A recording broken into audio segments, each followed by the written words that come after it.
right. Hello, everyone. Hello, everyone. This is Scratch and Jack, your host for the Amazing Scale Modelers Hangout show for the Sunday night. That'll be the Sunday night hangout. Amazing Scale Modelers is a Google Plus community of scale modelers of all shapes and sizes, interests, genres, skill levels, whatever, you know. And who like to share their tips and tricks with one another, learn more about their crafts, and perhaps celebrate one another's skill modeling achievements. Amazing Scale Modelers is probably the biggest or the fastest growing Google Plus community out there at 1,715 members as of now. What do you think, guys? That's good. And these people here are probably the best of them. Well, anyway, that's what I said. Joining us today is the amazing Scale Modelers people here. I mean, let's start with my Google left to right. And Heath hasn't shown up, so we're starting with James. Good evening, everyone. Yeah, well, I've been toiling away this weekend on my Falcon, and I've succeeded in getting a lot of ways on my docking port.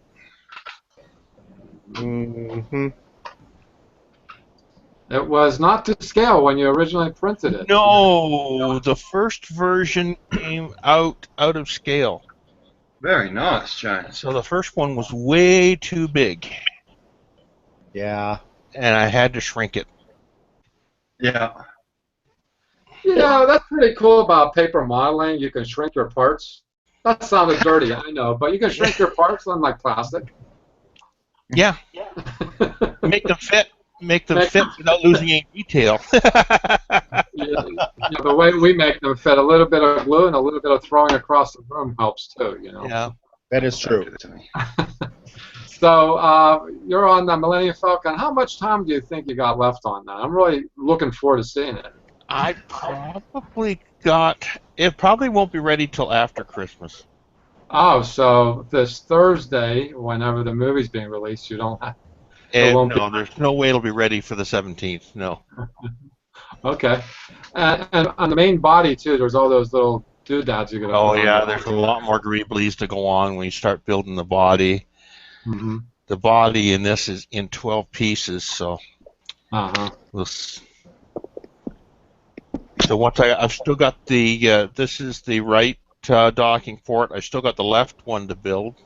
Mm-hmm. So... then we can start moving on to the main body. Mm-hmm. Right. Really cool. Next coming up is Jay. How you doing, Jay?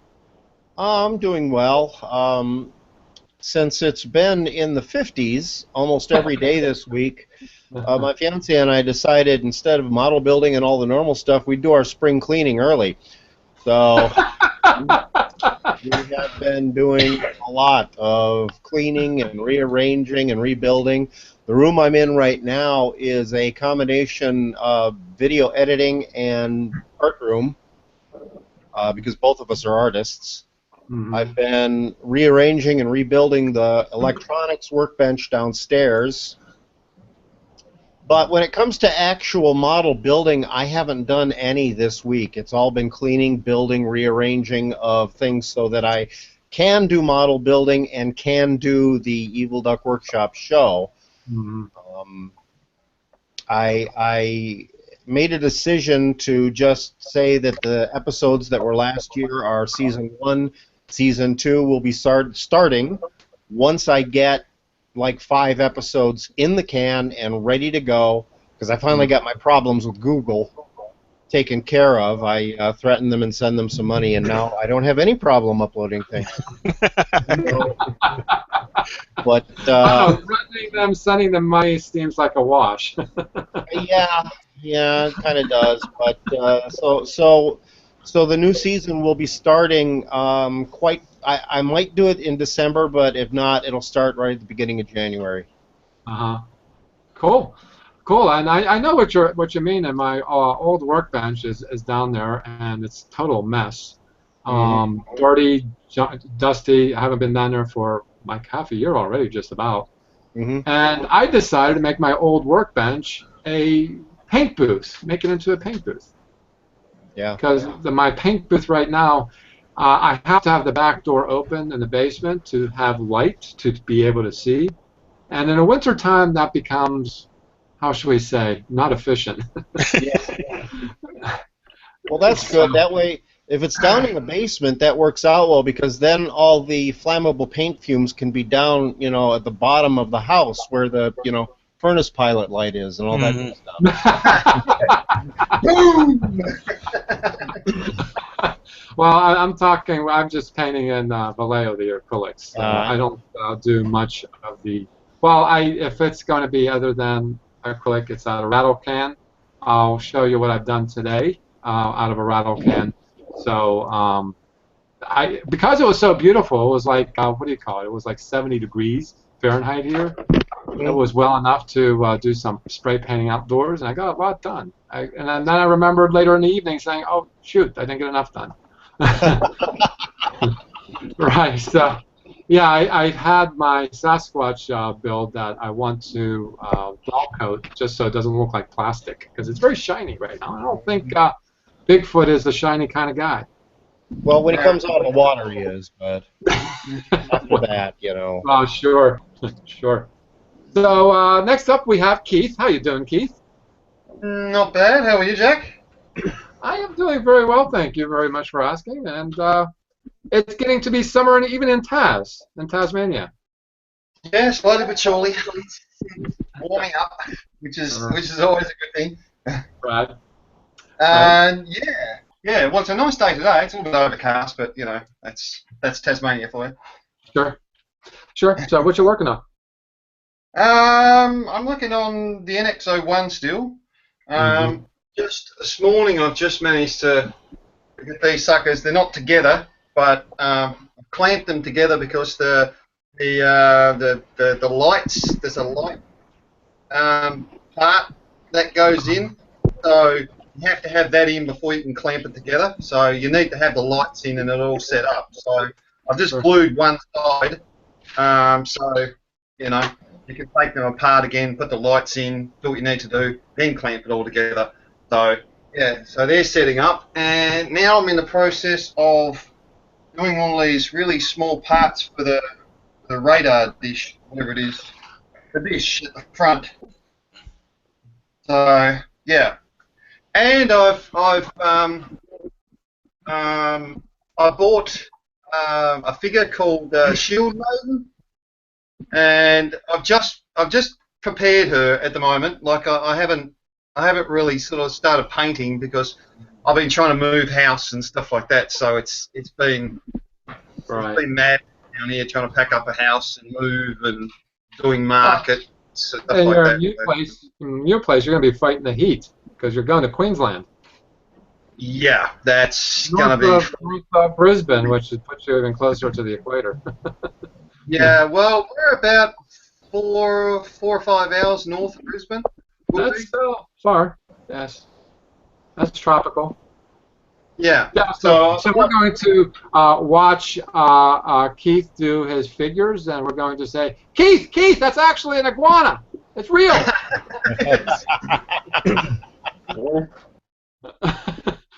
won't know the difference. It's a crocodile. You know what? And you know what? You'll start complaining about the paint never really laying right. It doesn't look right. We'll just tell you're painting a chameleon. That's why. Yeah. That's going to be fun. Trying to actually learn to, because down here it's completely different. Like up in Queensland, it's going to be so hot. Paints are just going to dry out just like that. Right. It's going to be crazy. Anyway, I've prepared her. So she's.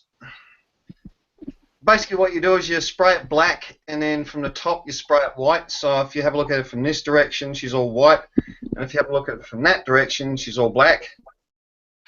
So you have like instant highlights and instant shadows. So you can come in with glazes then and paint it with glazes, and you get instant highlights and shadows. You don't have to muck around with that too much. You still have to put them in, but just not as much. So, yeah. You've gotten a pretty large and positive response when your Spider-Man was a community cover.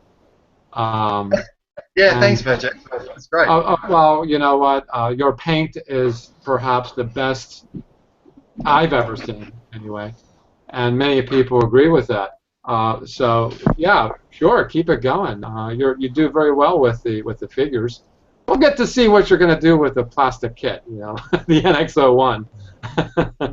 Yeah. No, I But- like plastic too. Like, for years, I painted miniatures and then got into model building, and now it's sort of a combination of model building and miniatures and figures and stuff like that. So yeah, but I look forward to doing another figure because I haven't done a figure in a while. So it's like getting a bit handsy. Gotta paint something. And they're close to China too, so you get them pretty quick too. If you're getting them from Hong Kong or from Shenzhen. So yeah, one of these days we got to trade with you, and I will certainly make the figure cry for mercy if I put paint to it.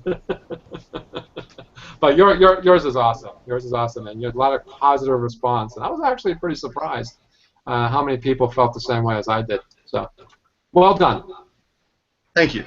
How you doing, Ken? Doing good, Jack. You? I'm cheerful, I guess. So, what you been doing, mister?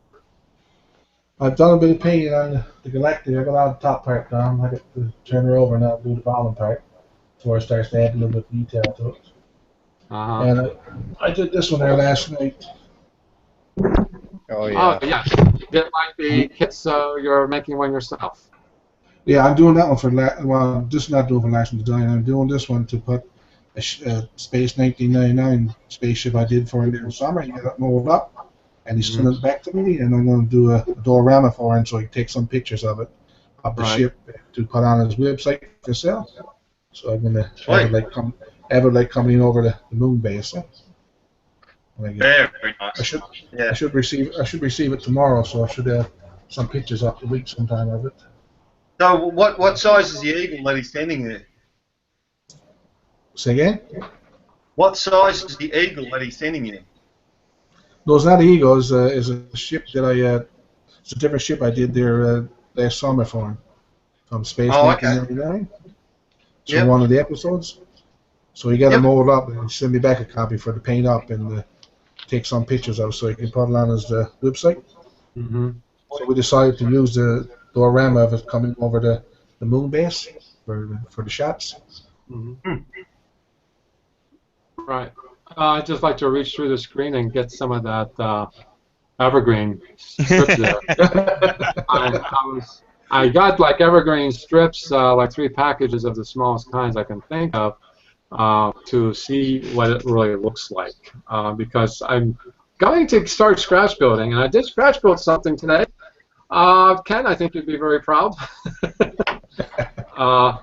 It was my first venture into it. I probably gave it up and picked it up again about 4 or 5 times, and I think a lot of the regulars are like James and Jay, you know, and even Heath, I even tossed it aside, and I'm like, well, I've got to finish Hangout. Long and short of it, I'm going to move over to Wayne. How you doing, Wayne? Hi, everyone. It's very dark in the UK. Right, it's the morning time over here. That will be what, about 1 in the morning? 12. 12. Okay. So what you working on so diligently so late at night? Well, or so early morning? Well, it's this the Panther tank I've been working on. Oh, nice. Very nice. Yeah, you did share pictures of it. Let's see. Keep talking. Talk about it. Well, basically, I got it for about £10 off eBay, and I just thought it's more of a practice than a perfect model kit. That's pretty damn good. Well, it's the first completely airbrushed tank I've done, airbrushed model I've done, so just practicing my weathering technique, and when I get the new version. Yeah. I rather screw up a cheap one, expensive model kit. Okay, I dare to share.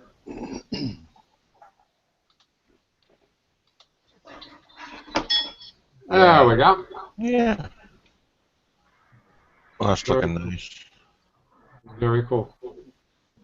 Very cool. So this is out of my comfort zone. It has to do a lot with the paint. Very cool. And what did you say this is? This is just it's airbrushed with Tamiya paint. Numbers dark yellow, and dark green.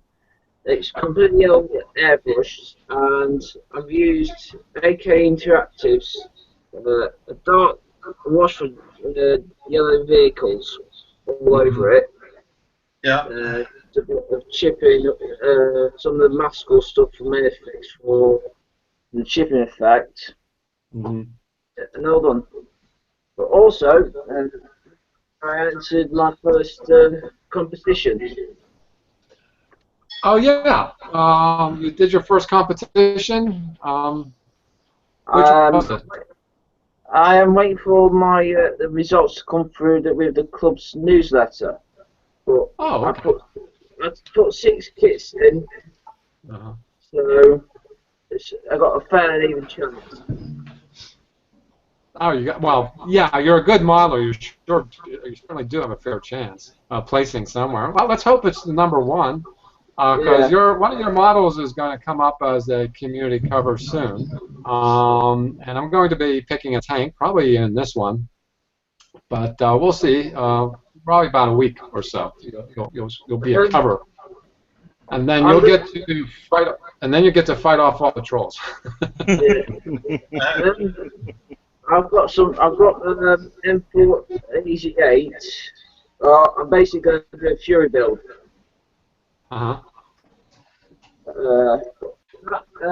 Also, some more good news. You know the Max build a bit. I was at Telford and somebody was used it in the website. They want me to do a photo, take those photographs, do a write-up about it for a website I was going to be doing on weathering techniques. Right. Well, we kind of lost you. Right. Well, keep up the good work. You're doing very well with your armor. That's going to be my weak point. I have a feeling. I did a helicopter, but it was easy. I've got I may give myself an X-wing, but I may do it different. I may do it in a military camouflage. So not have the standard X-wing paint job. Just do like RAF camouflage or USA Air Force camouflage on it. That sounds cool. Yeah, that does sound really cool.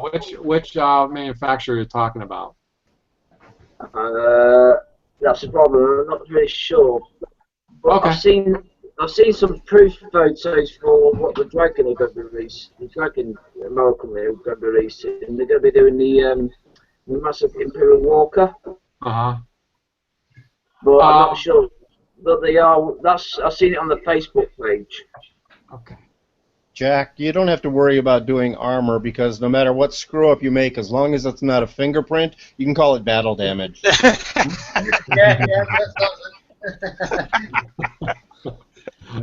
Well, fancy you would be mentioning the X-Wing.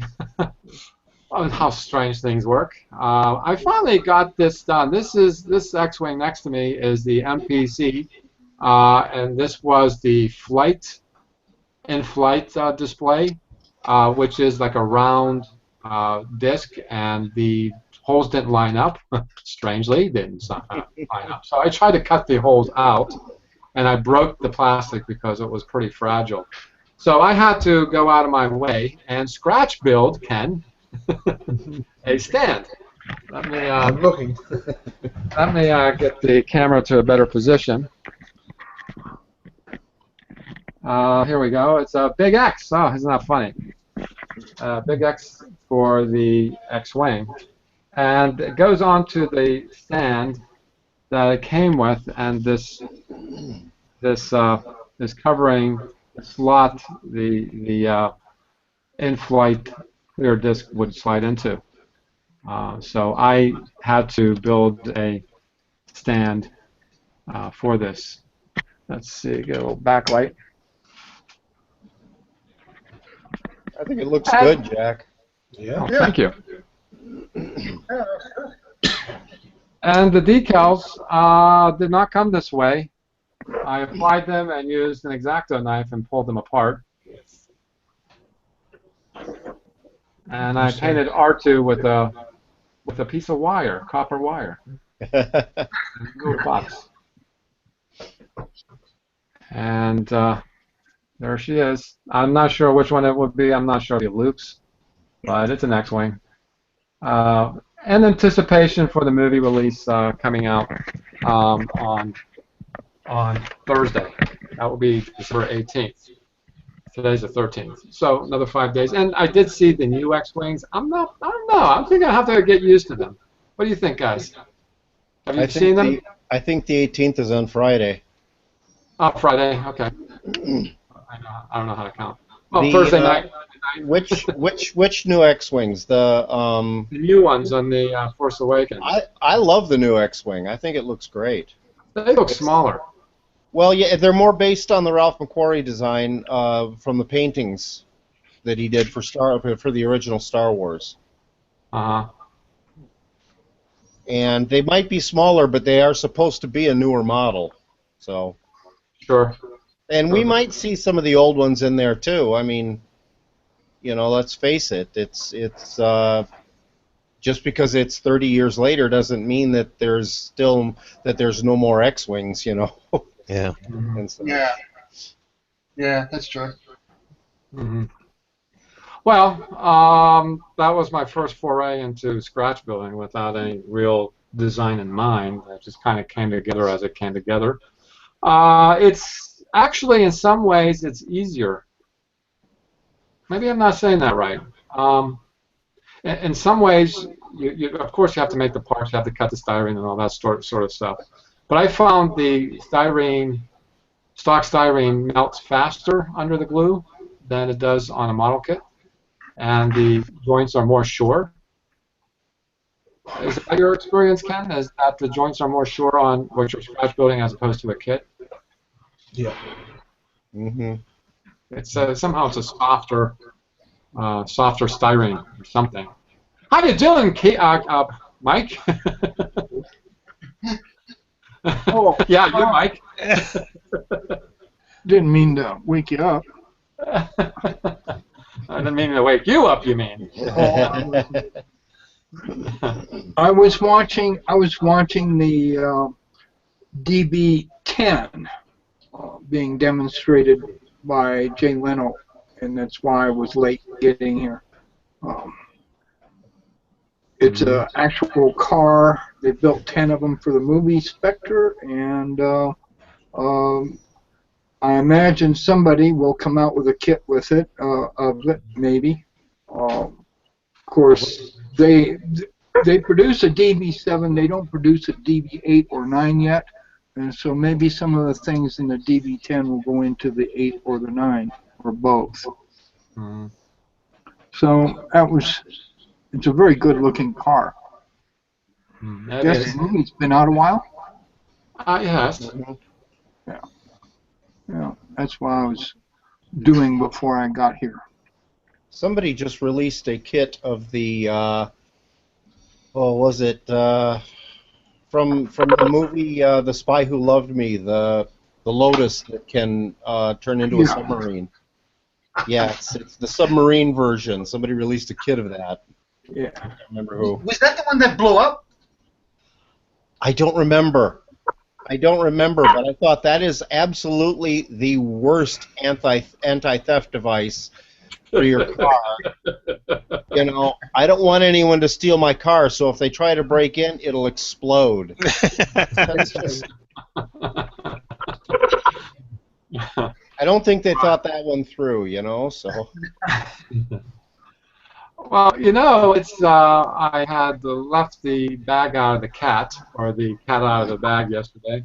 I built this as this is one of the last ones that we're doing, the Hangouts.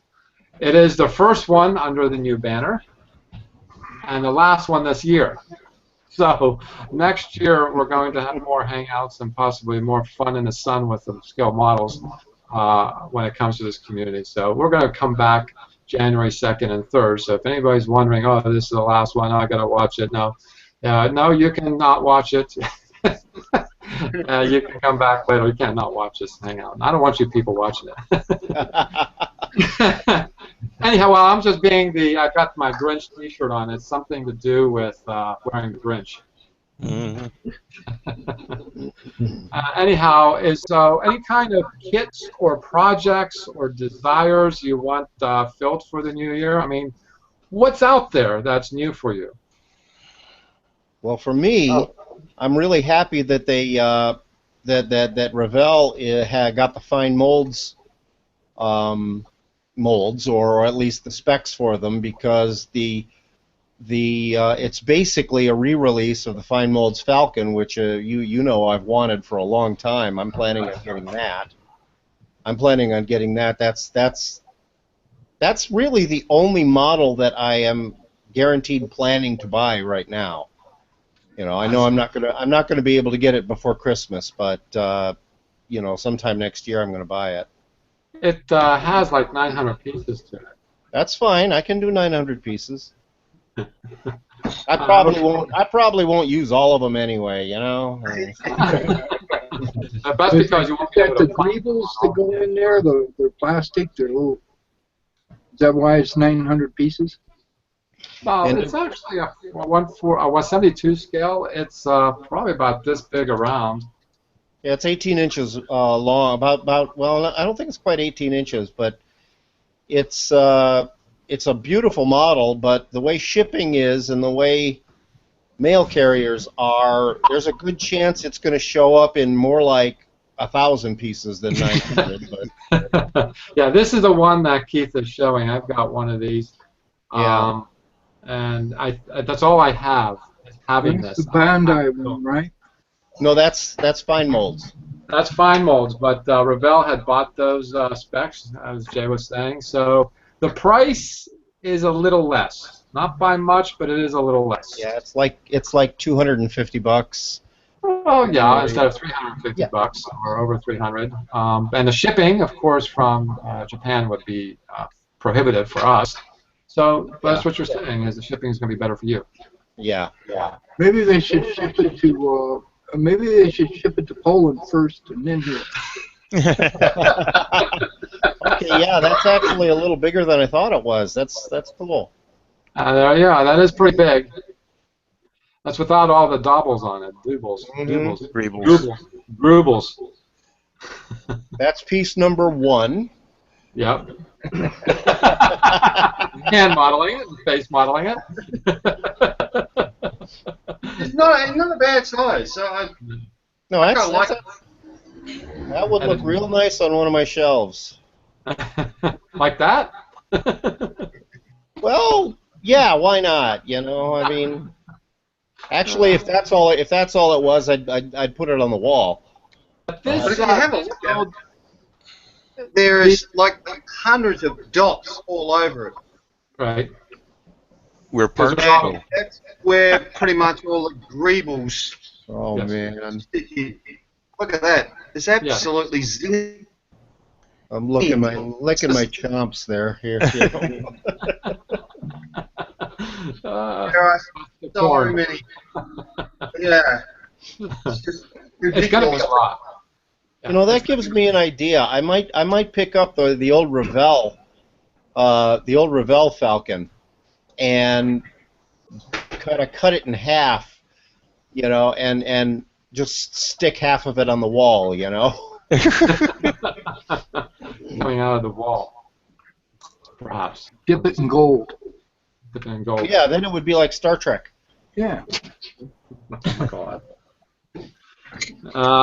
Anyhow, what about you, Mike? Is there anything new next year you're thinking about doing, or anything more than you've been doing? Maybe I've been thinking about that bulldozer they came out with. It's, I forget who makes it or anything like. It's $64 plus shipping. What scale? Or if I'm lucky, I might find it somewhere cheaper, maybe. What scale would that be then? Huh? What scale would that I believe it's 135th. 135th, and you know, It's a either 135th bulldozer. or 135th. It's to go with military stuff, armor type stuff. It's a DV.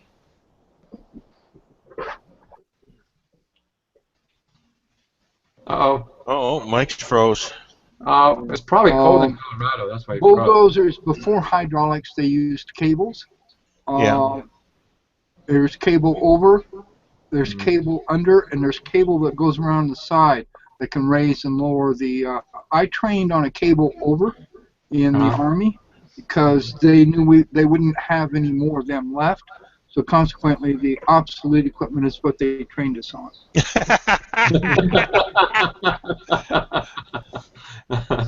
A bulldozer, I got to admit, that's an unusual one. That's sort of like a regular Ford tow truck. Wreckers and tow trucks and flatbeds and stuff like that. There's quite a few guys that I've seen in the community at one time or another have done. There's one guy that did one of the dual girder type boom old-timey tow trucks. My goodness, the amount of scratch building that guy went through. Outrageous. Yeah, I saw that too, and there is a wrecker kit that's like $150. It's like ridiculously, but it's pretty well detailed too. I have some resin stuff for a wrecker kit. I just don't have the exact rims and tires I want. I need dual. I'd like to find some Daytons, but no one's casting any of those up, and I might be stuck with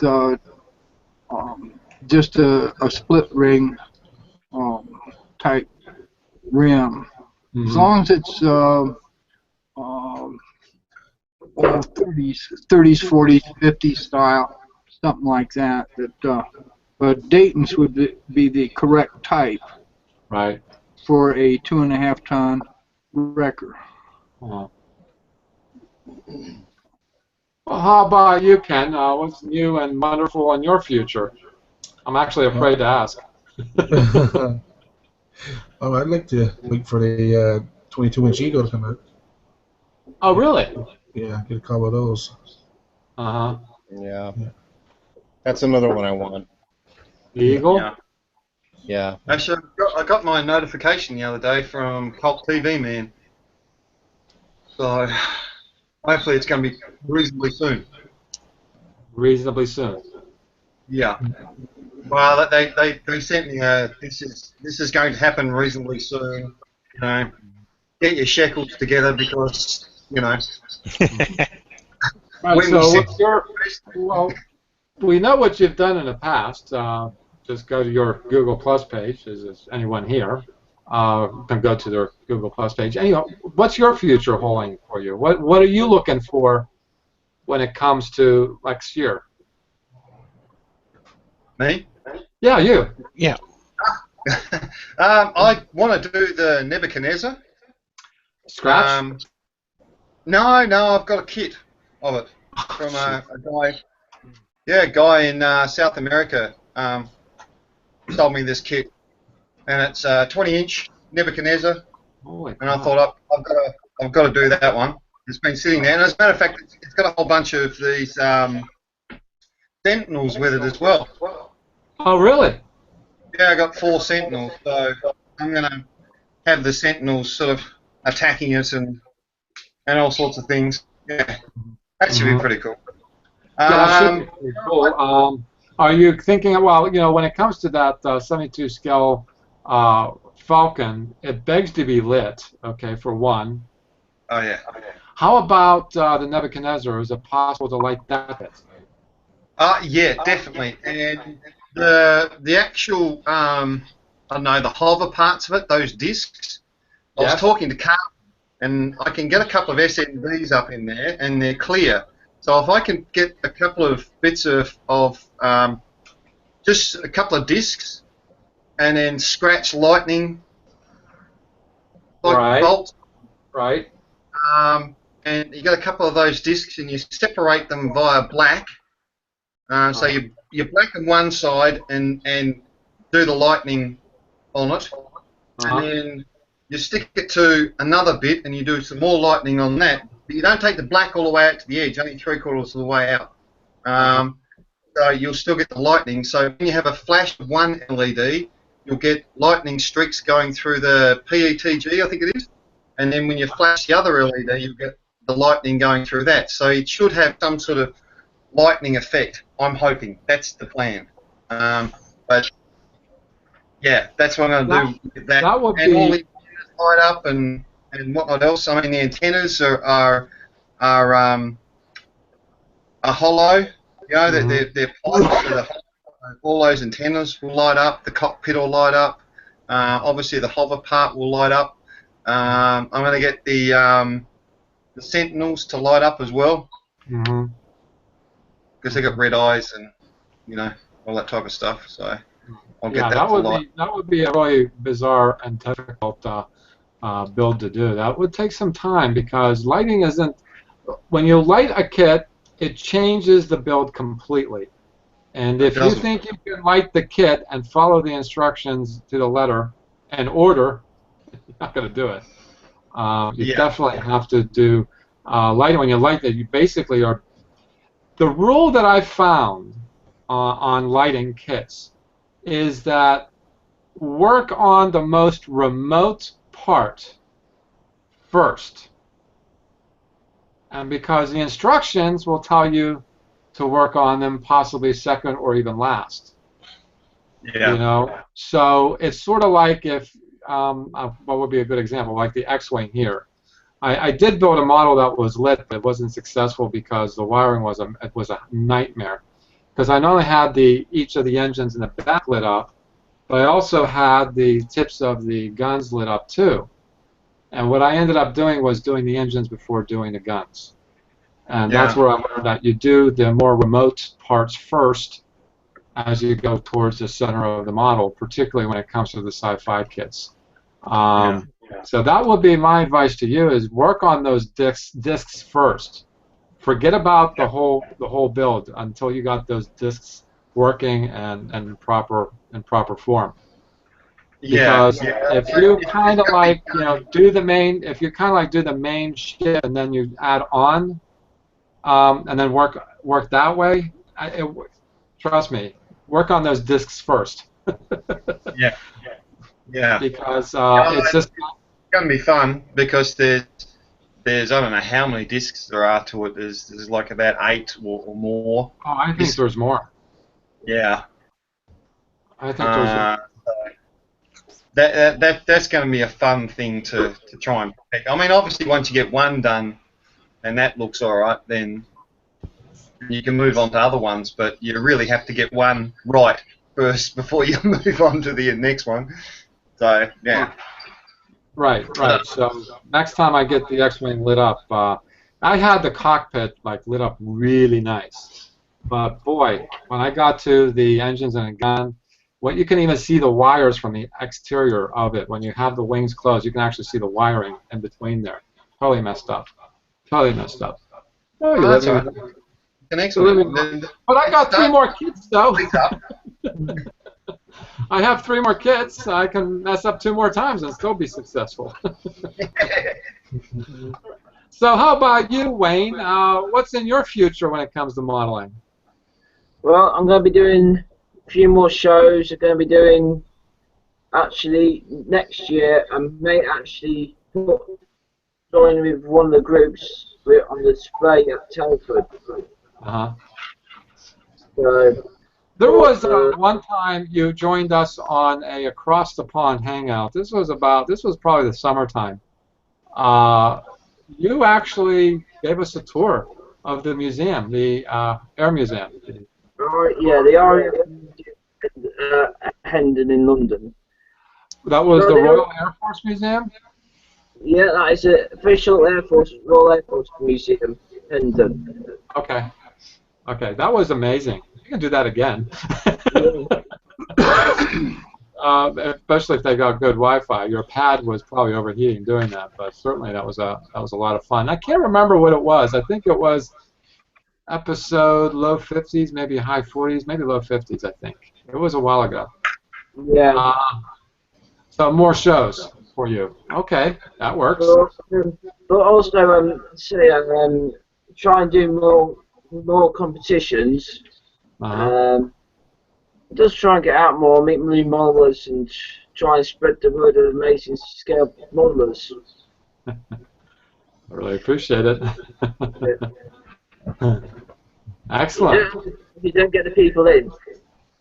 Right, right. How about you, James? What's in your future? We know what your passion is.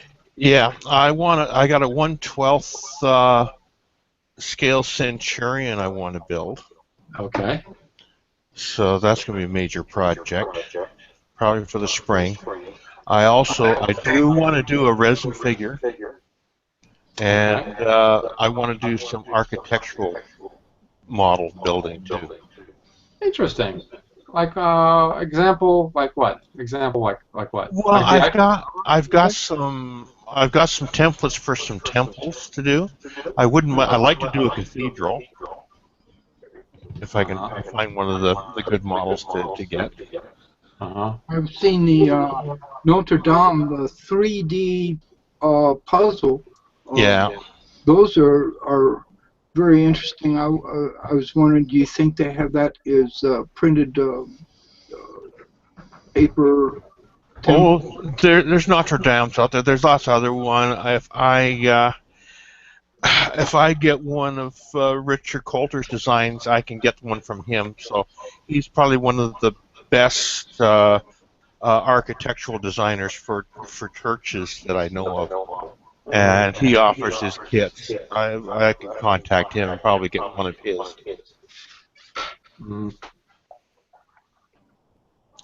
So you even brought up doing a 1-to-1 scale anime figure. Oh, that, yeah. Yeah, that was fun. Yeah. That would be fun, but what would be the archer like inside it? In structure, there's just some card reinforcing in that, mostly discs and stuff like that. So doesn't need any piping or anything like that to support.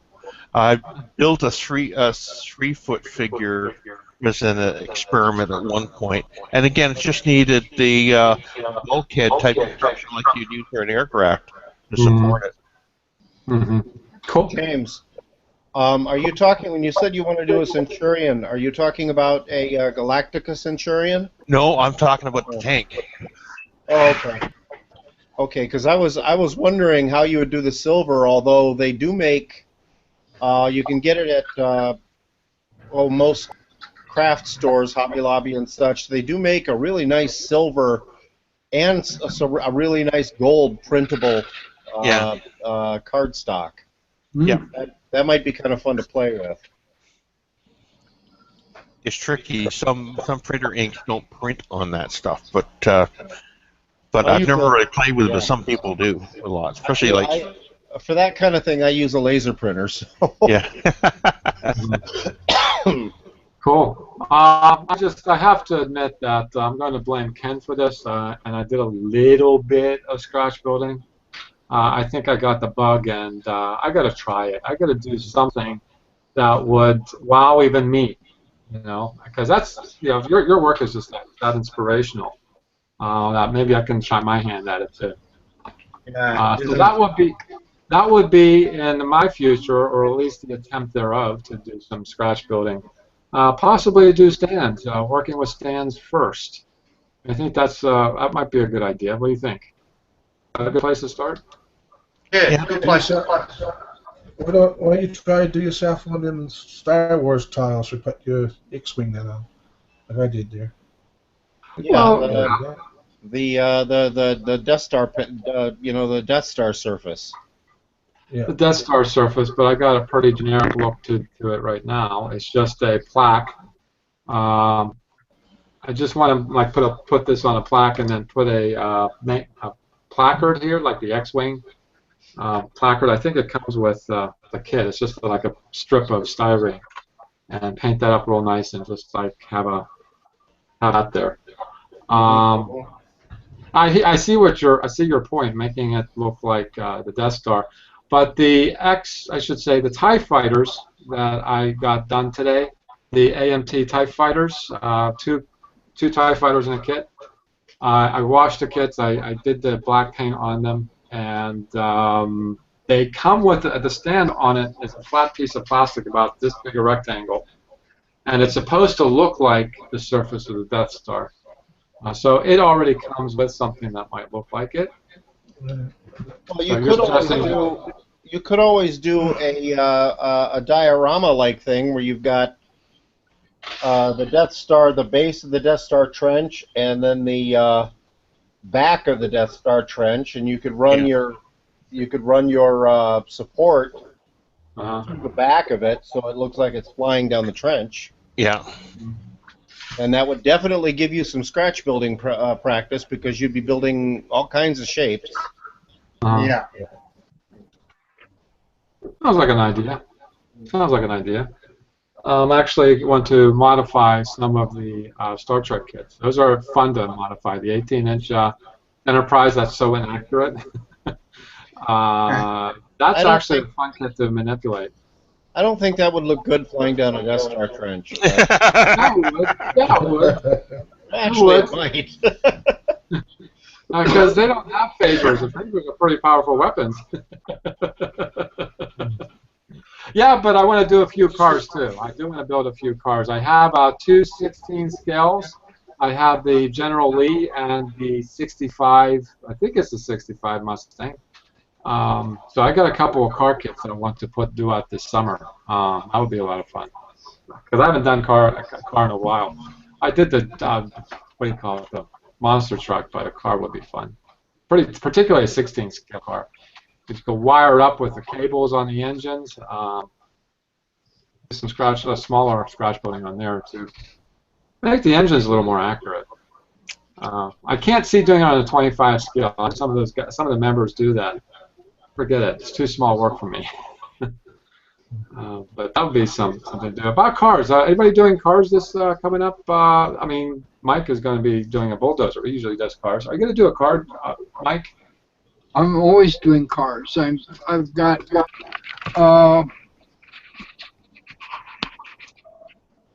cars. Yeah. There's various stages of some 15 different cars that I've got under construction. Here's some. Let's see. Engines. Oh wow! Oh wow! Just, I don't. I'm trying to look in the monitor. My elbow's in the way. Anyway, there's some engines I'm working on. Those are just that's a continuous kind of like. Right now, at this moment, I was filling a hole in this little piece of plastic that goes in the back of it is the back side of a Jeep. And there's just little things that have drying times, waiting for parts. There's stuff going on constantly that sometimes I get along so far in a project and an idea comes to me and something gets changed, and now I gotta wait a little bit before I get to.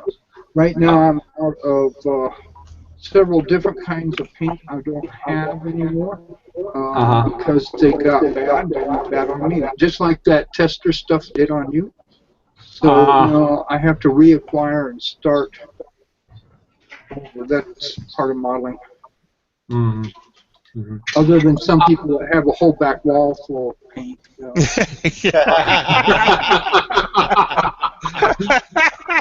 What do you think of that, Keith? He didn't have a whole wall full of paint there. Are you ridiculing me? If you're really thinking of something to do, I mean, you can do what Norman Fair did, start building bombs. Yeah. A couple of years ago, he did a mini nuke, and there was a couple of people at work that said they would like a copy of it. So he's been just going through a lot of trials and tribulations, and casting a mold, and then casting a that's not coming up. Why is it not coming up? Okay. Yeah, he had to cast a mold for this, and he had trouble making it look good. I don't know, Norman. I think you're doing pretty well. What do you think, guys? Yeah. Oh, I think they look really nice. It's resin, a little resin kit that he's made. He was he just posted something about masking and some stuff he wasn't happy with the yellow or something coming out. Yeah, he was saying the line was the yellow line was too wavy. I didn't notice it too much, but he was complaining about it. Yeah, you know, when you figure that people that made the real stuff, it's not like they had draftsmen there. They just kind of took a brush and painted it.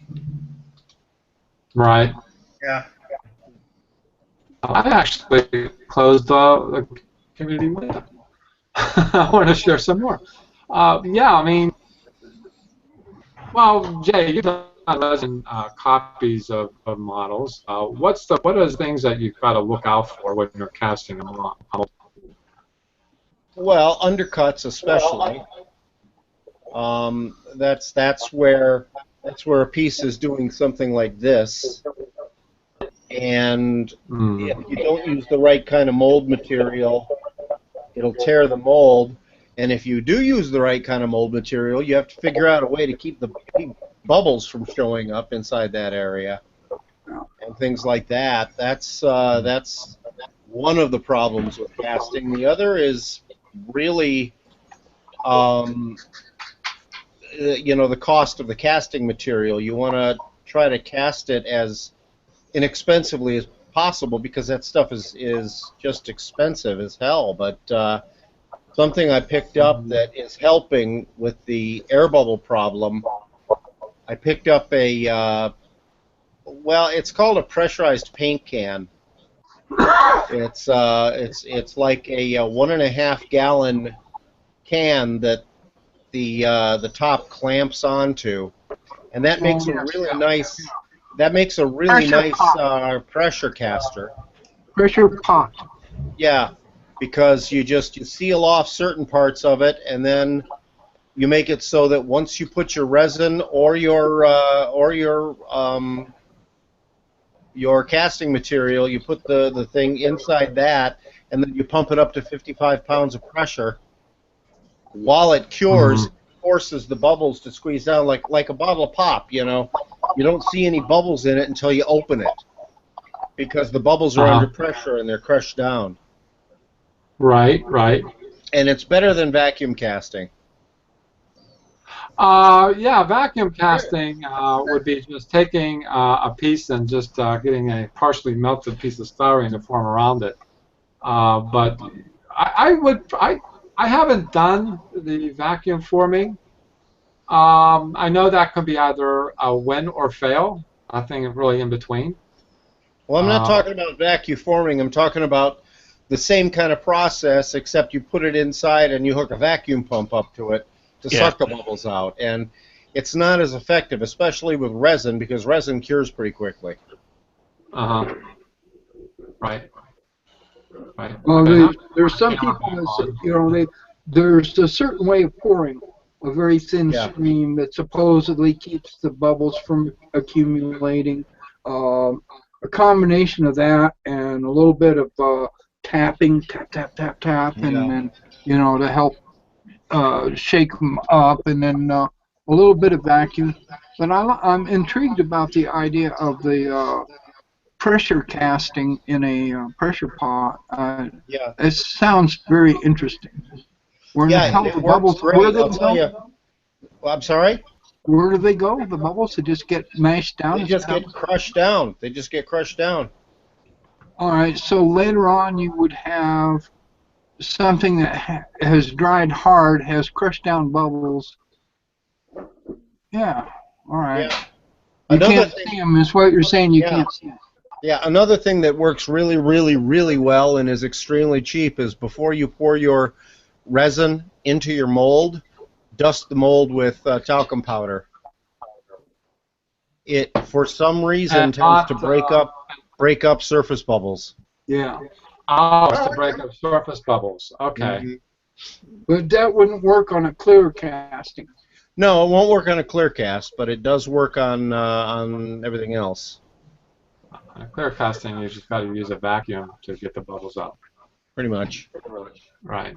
And they don't. The clear resin sets really slow. So you can, put that in a vacuum for like a half an hour and still be fluid. It doesn't set that fast. So. Yeah. But they do come pretty thick. Mhm. If you're not a big fan of sci-fi, but I think sci-fi offers some painting techniques that are pretty interesting. And this is Robert Mitchison's BSG, Battlestar Galactica. Yeah. I just think the paint on this is very well done, especially right here in the back with these Aztec, as we will call it. No response? No, I think he did a nice job on that.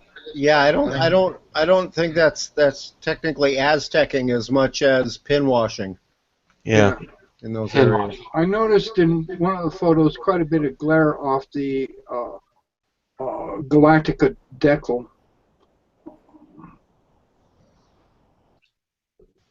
Yeah, it's nice looking. Yeah, it's. Yeah. I like the fact that the grays are relative to one another. They're not so extremely different, like a cold gray and a warm gray. Yeah. Mhm. They're both cold grays, and I when I did the F-22, I just put in some. I mixed the paint myself for one. I just put white and a green to make it light, and then I put more gray into the lightens to make it a little darker. So it's the same color but a different hue. What are you doing, Keith? He's got a phone His call. phone's running over. He had to answer it. He's got an empire to keep in control there. Anyhow, I particularly like Mr. Mitchison's work, particularly. Let's see, what else do we have on the green? My eye? Armando. I have no idea what this is. I'm going to need help with this. Of course, it's blank. Now it's loading. This thing. Venom. That's Venom from Spider-Man. Yeah. Okay. I thought I knew my Spider-Man. I guess I don't.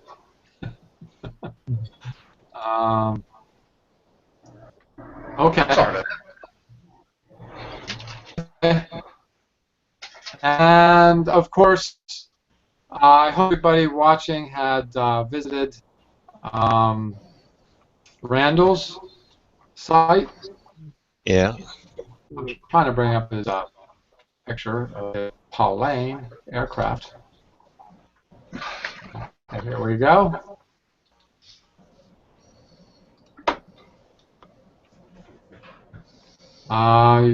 We talked about this yesterday on the Across the Pond Hangout, so I would encourage everyone. Beautiful work. It Always certainly is typhoon. beautiful work. Yeah.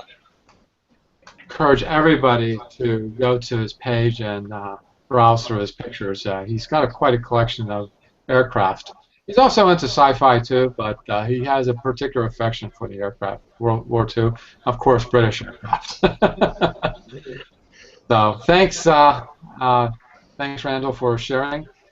And boy, this year is over, guys. I don't know what to say. This has been longer. Went a lot learned a lot of new techniques from you guys, and of course, all the inspiration and the encouragement. I really appreciate all of you, everyone here, everyone that's not here. I have to say I appreciate it.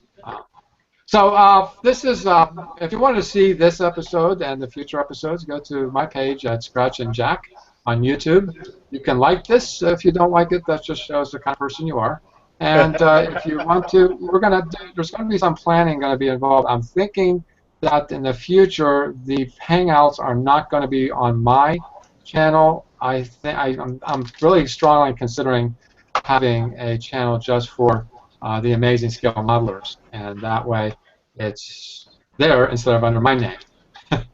And we'll go from there. And other things will happen too. We got the web domain, and we'll probably do some more fun stuff, I suppose. And I'd like to thank you all for joining us and participating, because this community is not about me. It is about you, the modeler, and about each other, where you can learn and what you can share. So do join our community and participate, because a lot of good stuff is coming in the future. And I'd like to thank everybody who's here. First, thanks, James, for joining us. Oh, you're welcome. And Jay, thank you for joining us and showing us the craziness. Always a pleasure. And Keith, it's always a pleasure seeing you. And I hope your move goes well and smoothly. And I hope your family stays healthy and happy in the meantime. Thank you very much. And Ken, we're going to send some bad weather up to the Maritimes, so get ready. And Mike, thank you for joining us and sharing. And we'll see you next year. Don't forget to come back next year. He's just we'll be back. Thanks, Wayne, for joining us, and we'll see you next year, too. This is Scratch and Jack, your host for the Amazing Scale Modelers Hangouts. We'll see you next year, starting January 2nd. So long. Happy New Year. Happy New Year.